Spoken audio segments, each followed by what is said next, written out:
गुस्से के वक्त थोड़ा सा रुक जाने से, गलती के वक्त थोड़ा सा झुक जाने से जिंदगी आसान हो जाती है। सुप्रभात, मैं हूं प्रतिबिंब शर्मा आपके साथ। सबसे पहले नजर मुख्य गतिविधियों पर। ब्राजील में आयोजित G20 शिखर सम्मेलन में प्रधानमंत्री नरेंद्र मोदी का संबोधन। कहा, भारत ने सतत विकास लक्ष्यों को प्राथमिकता से अर्जित की सफलता। ग्लोबल साउथ की समस्याओं का ध्यान रखना बताया विश्व के लिए आवश्यक। शिखर सम्मेलन से इतर विश्व नेताओं के संग अलग अलग बैठकें। ब्राजील में G20 देशों की आर्थिक रैंकिंग हुई जारी। G20 देशों में सबसे तेजी से बढ़ती हुई अर्थव्यवस्था बना भारत।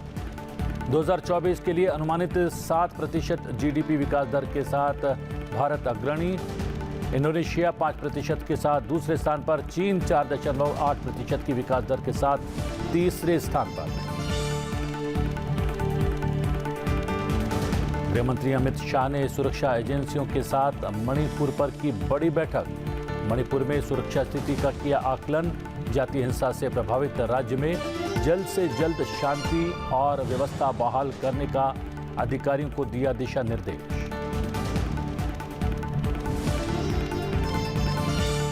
महाराष्ट्र और झारखंड विधानसभा चुनाव के लिए थम गया चुनाव प्रचार। महाराष्ट्र की सभी 288 सीटों पर बुधवार को होगी वोटिंग। झारखंड चुनाव के दूसरे चरण में शेष 38 सीटों के लिए होगा मतदान। 4 राज्यों की 15 विधानसभा सीटों के उपचुनाव के लिए भी डाले जाएंगे वोट। 23 नवंबर को होगी मतगणना।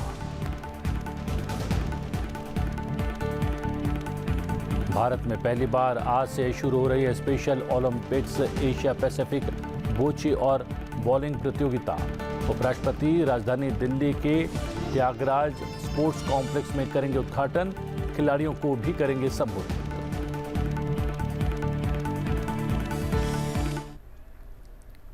ब्राजील के रियो डी जेनेरियो में G20 शिखर सम्मेलन में प्रधानमंत्री नरेंद्र मोदी विभिन्न वैश्विक मुद्दों पर भारत का दृष्टिकोण साझा करते हुए नजर आए। प्रधानमंत्री नरेंद्र मोदी ने अपने संबोधन में गरीबी और भूख से निपटने के लिए भारत द्वारा किए गए प्रयासों पर प्रकाश डाला। प्रधानमंत्री नरेंद्र मोदी ने इस अवसर पर कहा कि भारत की सफलता का मुख्य कारण उनकी सरकार का बुनियादी बातों की ओर वापस लौटना और भविष्य की ओर बढ़ने का दृष्टिकोण है। उन्होंने टिकाऊ खेती को बढ़ावा देने के लिए कई पहलों जैसे जैविक खेती को बढ़ावा देना और जलवायु अनुकूल फसलों की खेती का उल्लेख भी किया। इसके साथ ही उन्होंने श्री अन्न यानी बाजरा को लोकप्रिय बनाने की बात की, जो भारत की पोषण सुरक्षा रणनीति का अहम हिस्सा है। प्रधानमंत्री ने इस अवसर पर बताया कि भारत ने 25 करोड़ लोगों को गरीबी से बाहर निकाला है। सामाजिक समावेशन और भूख तथा गरीबी के खिलाफ लड़ाई सत्र में बोलते हुए पीएम मोदी ने इन मुद्दों को हल करने की भारत की प्रतिबद्धता पर जोर दिया और बताया कि देश कैसे पारंपरिक और नए तरीकों के माध्यम से टिकाऊ विकास कर रहा है। उन्होंने ये भी बताया कि 55 करोड़ लोग दुनिया की सबसे बड़ी स्वास्थ्य बीमा योजना का लाभ उठा रहे हैं। अब 70 वर्ष से अधिक आयु के 6 करोड़ वरिष्ठ नागरिक भी मुफ्त स्वास्थ्य बीमा का लाभ उठा पाएंगे। भारत वैश्विक खाद्य सुरक्षा में भी लगातार योगदान दे रहा है। उन्होंने कहा कि हमने हाल ही में मलावी, जाम्बिया और जिम्बाब्वे को मानवीय सहायता प्रदान की है। इससे पहले प्रधानमंत्री नरेंद्र मोदी ने ब्राजील के रियो डी जेनेरियो में G20 शिखर सम्मेलन से इतर अमेरिकी राष्ट्रपति जो बाइडेन से मुलाकात की। प्रधानमंत्री ने बाइडेन के साथ तस्वीर ट्वीट करते हुए लिखा कि आपसे मिलकर हमेशा खुशी होती है। इस दौरान प्रधानमंत्री नरेंद्र मोदी ने संयुक्त राष्ट्र महासचिव एंटोनियो गुटेरेस और सिंगापुर के प्रधानमंत्री लॉरेंस वोंग के साथ बातचीत की।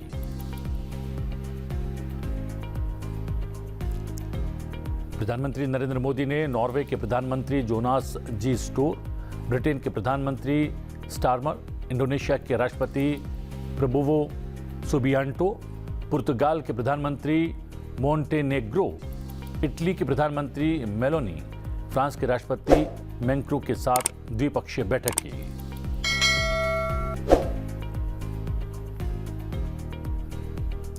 प्रधानमंत्री नरेंद्र मोदी 3 देशों की यात्रा के दूसरे पड़ाव में ब्राजील पहुंचने पर ब्राजील में भारतीय राजदूत सुरेश रेड्डी के नेतृत्व में भारतीय प्रतिनिधियों ने प्रधानमंत्री नरेंद्र मोदी का स्वागत किया था।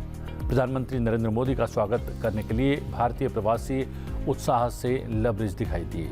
भारतीयों की ओर से गरबा का प्रदर्शन किया गया।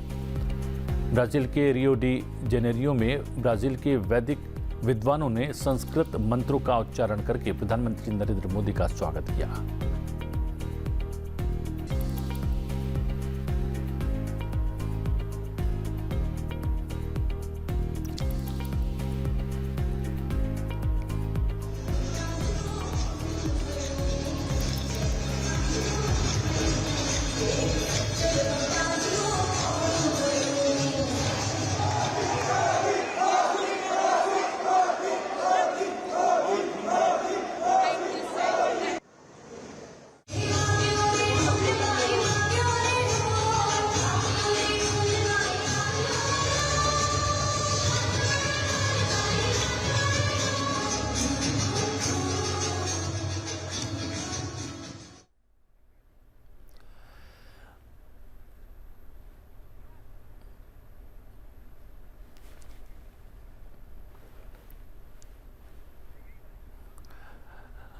उधर भारत की अर्थव्यवस्था के लिए एक खुशखबरी है। भारत ने G20 देशों में जीडीपी ग्रोथ रेट में टॉप किया है।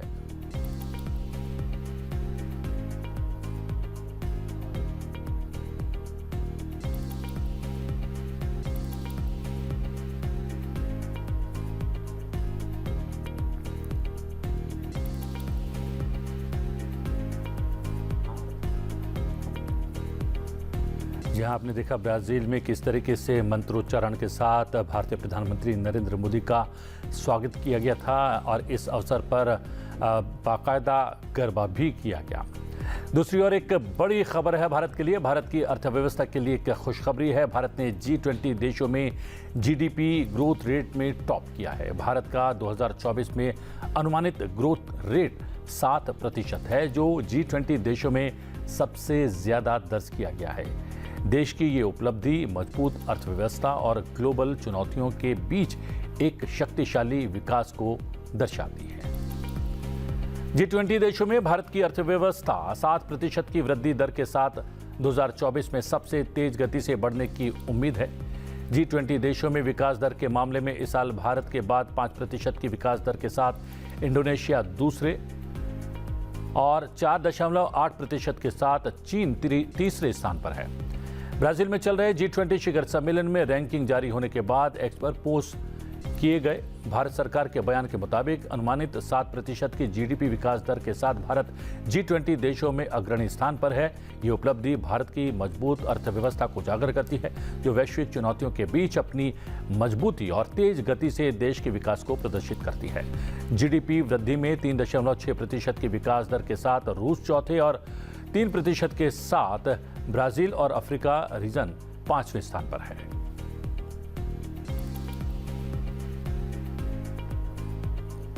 राष्ट्रपति द्रौपदी मुर्मू ने राष्ट्रपति भवन में आयोजित एक समारोह में विभिन्न देशों के राजनयिकों के परिचय पत्र स्वीकार किए। इसमें Switzerland, Jordan, Papua New Guinea, दक्षिण अफ्रीका, म्यांमार और मिस्र के राजनयिक शामिल थे।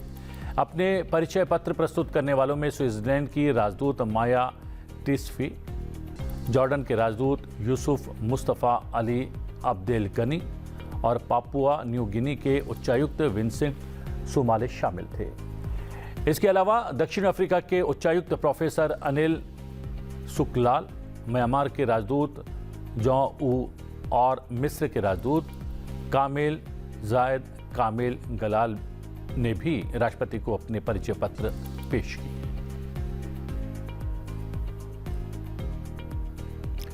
भारत पहली बार स्पेशल ओलंपिक्स एशिया पैसिफिक बोचे और बॉलिंग प्रतियोगिता की मेजबानी करने जा रहा है। इसकी शुरुआत आज त्यागराज स्पोर्ट्स कॉम्प्लेक्स से होने वाली है। यह अनूठा आयोजन उन 22 वर्ष और उससे अधिक आयु के विशेष एथलीट्स को सशक्त बनाने के उद्देश्य से किया जा रहा है, जिनमें बौद्धिक और विकासात्मक अक्षमताएं हैं। ये 4 दिवसीय प्रतियोगिता 19 से 22 नवंबर तक चलेगी, जिसमें 12 देशों के विशेष एथलीट्स बोचे और बॉलिंग में शीर्ष स्थान के लिए प्रतिस्पर्धा करते हुए नजर आएंगे। उपराष्ट्रपति जगदीप धनखड़ मुख्य अतिथि के रूप में इस भव्य कार्यक्रम का उद्घाटन करेंगे। इस अवसर पर उपराष्ट्रपति जगदीप धनखड़ वहां उपस्थित एथलीट्स को संबोधित भी करेंगे और उनका मार्गदर्शन करेंगे। हम आपको बता दें कि कार्यक्रम का सीधा प्रसारण आप संसद टीवी पर देख पाएंगे। मणिपुर में एक बार फिर तेज हुई हिंसा के बीच केंद्रीय गृह मंत्री अमित शाह ने लगातार दूसरे दिन राज्य के हालात की समीक्षा की। उन्होंने राज्य और केंद्रीय सुरक्षा बलों को मौजूदा हिंसा को तत्काल रोकने के लिए हर संभव कदम उठाने का निर्देश दिया। महाराष्ट्र में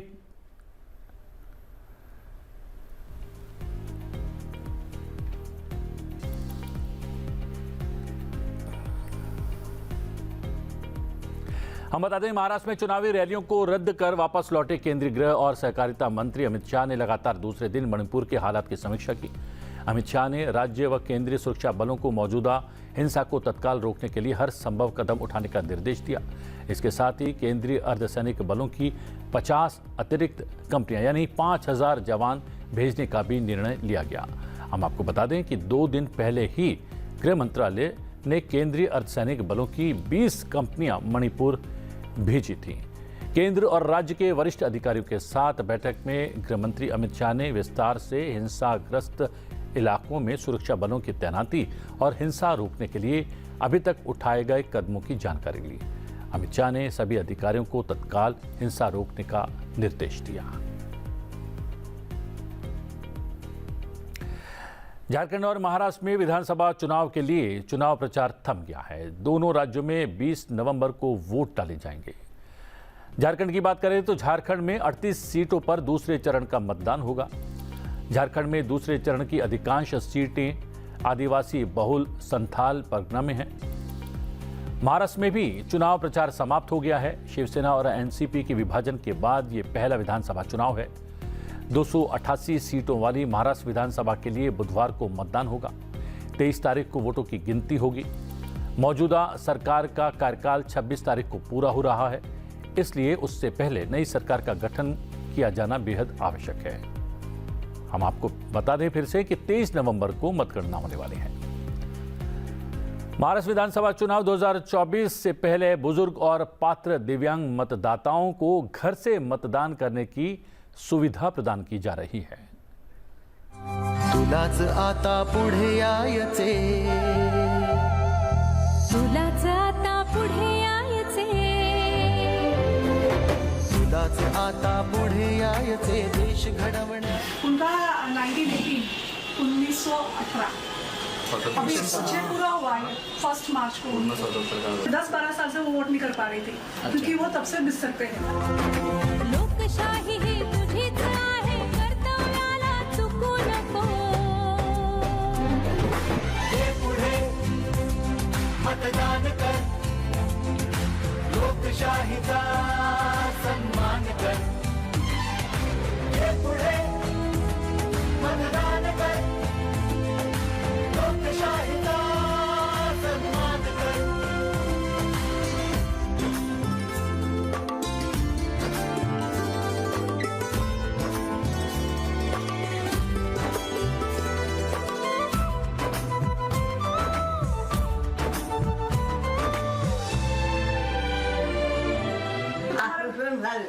आज सिस्टम सारी छे, ये सिस्टम उनको पसंद आया तो उनको अच्छा लगा कि वो वोट कर पाई, क्योंकि काफी साल से 10-12 साल से वो वोट नहीं कर पा रही थी। अच्छा। क्योंकि वो तब से मिस सकते हैं। लोकशाहीचा सन्मान कर, सन्मान कर। ये पुढे मतदान कर, मतदान कर। लोकशाहीचा सन्मान कर। झारखंड विधानसभा के दूसरे चरण के मतदान में सिर्फ एक दिन शेष है। मतदान से ठीक पहले चुनाव आयोग ने आप भी निकलें और अपने कर्तव्य का निर्वहन करने मतदान अवश्य करें नाम से एक खास वीडियो जारी किया है।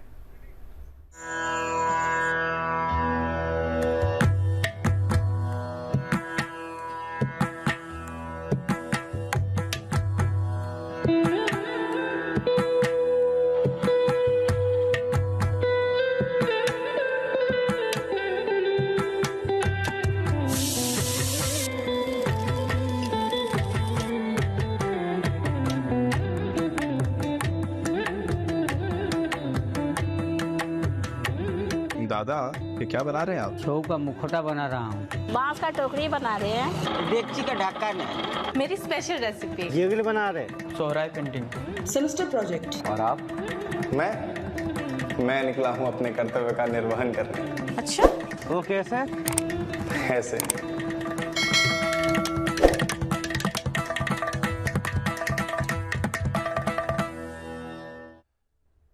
राजधानी दिल्ली समेत पूरे एनसीआर में बढ़ते प्रदूषण के चलते लोगों को सांस लेने में दिक्कत महसूस हो रही है। जहरीली हवा में सांस लेने को मजबूर लोगों को काफ़ी परेशानियों का सामना करना पड़ रहा है।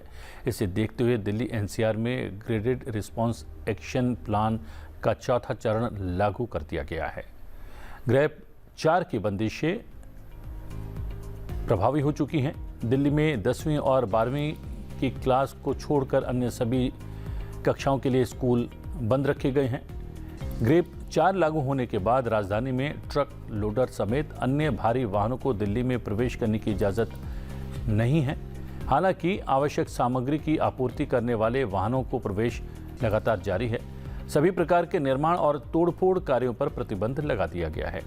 साथ ही GRAP स्टेज 4 के तहत दिल्ली में रजिस्टर्ड डीजल से चलने वाले मध्यम भारी माल वाहनों यानी BS4 या उससे कम पर प्रतिबंध रहेगा, लेकिन ज़रूरी सामान लाने ले जाने वाले वाहनों को छूट होगी। राष्ट्रीय राजधानी और आसपास के क्षेत्रों की प्रमुख सड़कों पर पानी का छिड़काव बढ़ाया गया है। उधर ग्रेप 3 की बंदिशें लागू होते ही दिल्ली मेट्रो ने अपनी सेवा के 20 फेरे बढ़ा दिए हैं।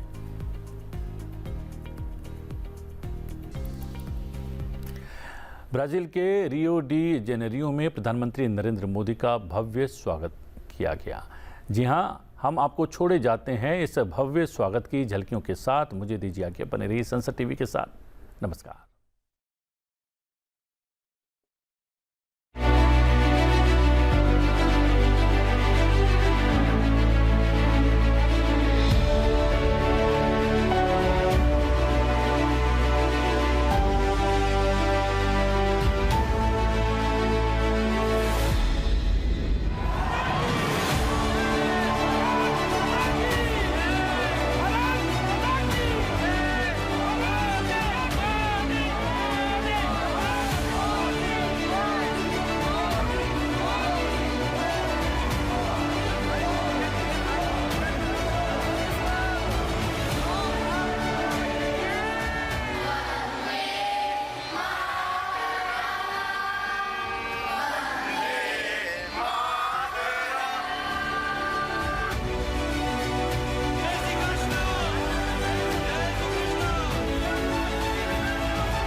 संसद टीवी के और भी प्रोग्राम्स देखने के लिए सब्सक्राइब करें हमारा YouTube चैनल और हाँ, इन्हें लाइक और शेयर करना ना भूलें।